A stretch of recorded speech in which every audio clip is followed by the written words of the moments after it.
We now move to our final keynote speech of the day. We've heard a lot about the role of regulation from politicians, from industry figures, and from others over the course of the day so far. So it gives me great pleasure to welcome one of the UK's most senior regulators to offer a perspective from that point of view. So please welcome to the stage Sarah Pritchard, the Executive Director, Markets and International at the Financial Conduct Authority.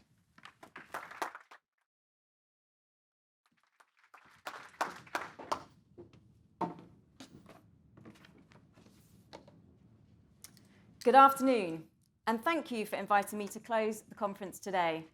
I'm very mindful I stand between yourself and lunch, but I'd like to bring to an end a brilliant morning's discussion on maintaining the UK's position as a world-leading international financial centre.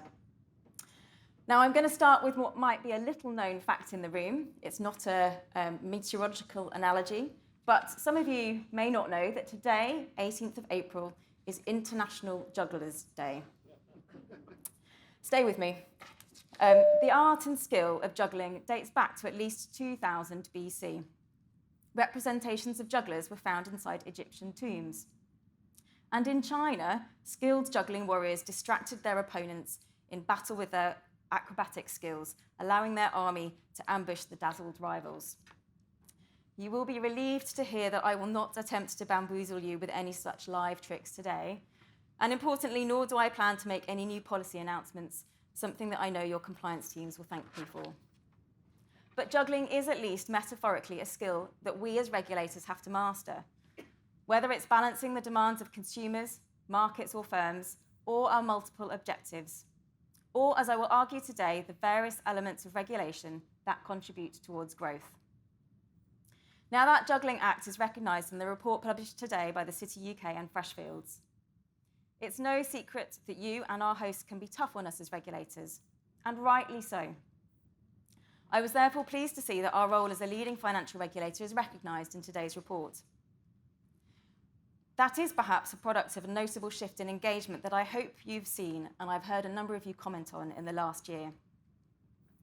As we've set about delivering on our new competitiveness mandate, I've heard from many firms how good it is to be able to engage constructively with us as regulators, rather than only when things go wrong.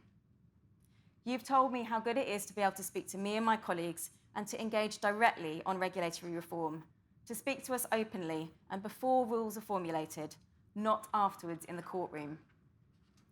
Today's report from the City UK concludes that few, if any, of the other 21 jurisdictions studied have published metrics equivalent to those of the UK regulators.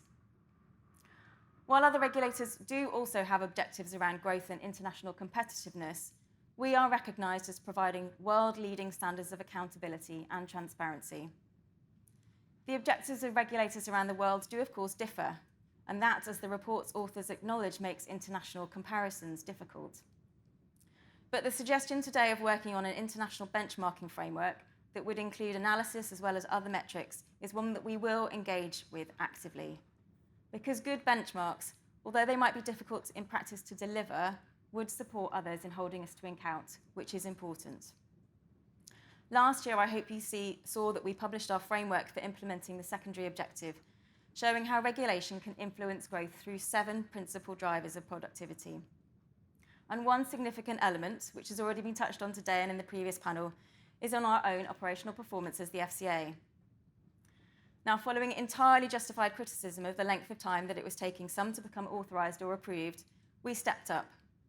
And we also started to share in much greater detail our own performance metrics, which we now share quarterly to support the drive to improve our delivery, as well as enabling others to hold us to account. Today, 97% of authorisation cases are assessed within the statutory deadlines, and better applications take least time. Senior managers and certification applications take on average 40 days, 50 days ahead of deadline. Now that is a change from years gone by.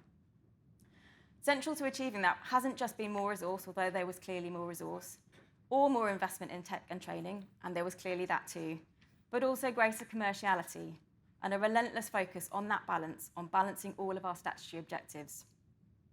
In authorisations in particular, we've driven improvements by bringing together the private sector commercial experience at executive director and director level, and matched it with deep director-level regulatory experience. And that combination of commerciality and regulatory experience is something that we're focusing on more broadly as we drive changes in the way that we operate. But we should never focus only on areas that are straightforward to measure. Stats alone will never tell the full story. And we need to be mindful that it is how these elements work together that ensures a regulatory environment that supports the attractiveness of a market. You don't need me to tell you that. Take crypto, for example. We continue to hear concerns raised about the length of time it can take for some crypto asset firms to be registered by us for anti-money laundering purposes. Some complain that too few meet the bar for entry. The argument is that we should be faster, let more in. And achieving that, of course, would be easy to measure. Pretty bar charts could adorn our annual reports. We could pat ourselves on the back for better operational efficiency and speed, one of the drivers of productivity that I mentioned earlier. But a simple focus on numbers alone could undermine trust and reputation, which is another of our productivity drivers, and I've heard many of you speak about this already today as well. Lower standards could leave open our market to abuse by those who seek to launder criminally made cash, damaging market integrity and confidence in financial markets. So instead, we take the longer-term view. Crypto's success and the success of any base for crypto firms relies on trust being built and maintained, and sustainable growth relies, after all, in faith in the system.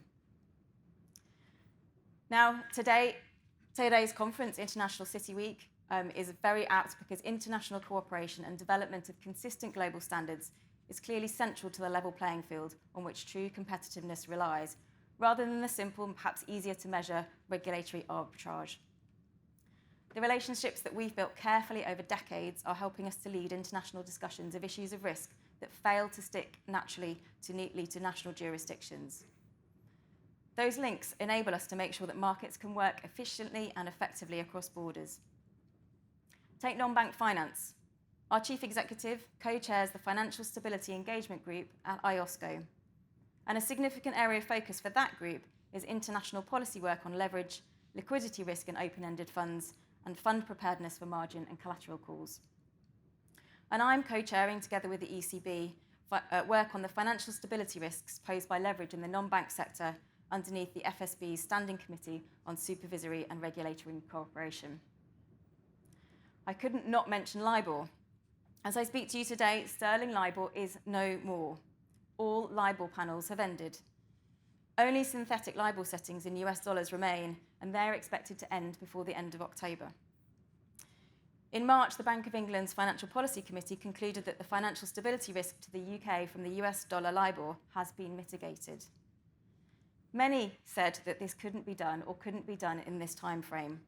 But thanks to international cooperation and industry partnership, the FCA has led and driven a consistent global approach together with our key domestic partners in the Bank of England and the Treasury, as well as IOSCO and the Financial Stability Board, whose LIBOR group we co-chaired.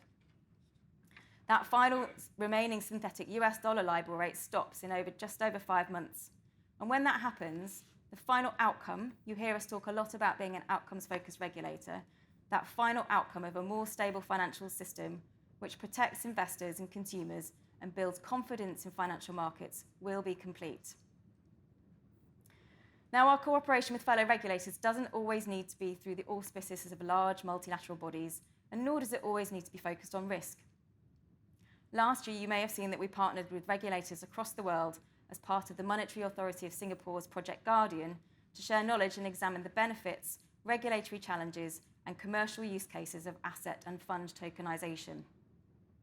We know that in order to properly support innovation, we must work closely with other regulatory and technical standards as the industry clearly changes and evolves internationally. That international work on tokenization finds a mirror in our domestic approach too, with practical collaboration between government, regulators and industry on fund tokenization driven through the Asset Management Task Force. This detailed work, which I would encourage you to take a look at if you haven't seen it already, has concluded that the UK regulatory framework is open for business.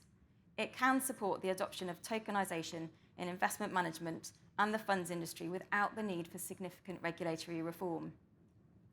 We at the FCA remain committed to supporting this innovation and ensuring that the UK regulatory regime is at the forefront of this innovation.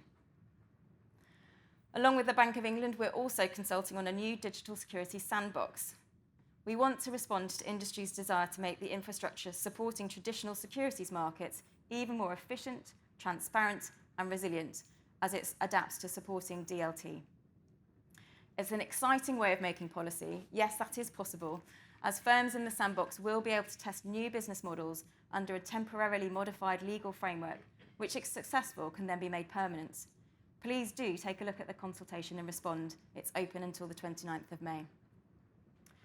And as we've demonstrated consistently over the last year or so, adherence to international standards and global cooperation doesn't mean that the UK cannot ourselves innovate and at pace to ensure that the regulatory regime supports the UK market needs and a changing environment.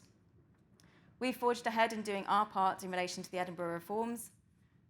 Earlier this month, we put in place the final elements of a regulatory framework for a consolidated tape.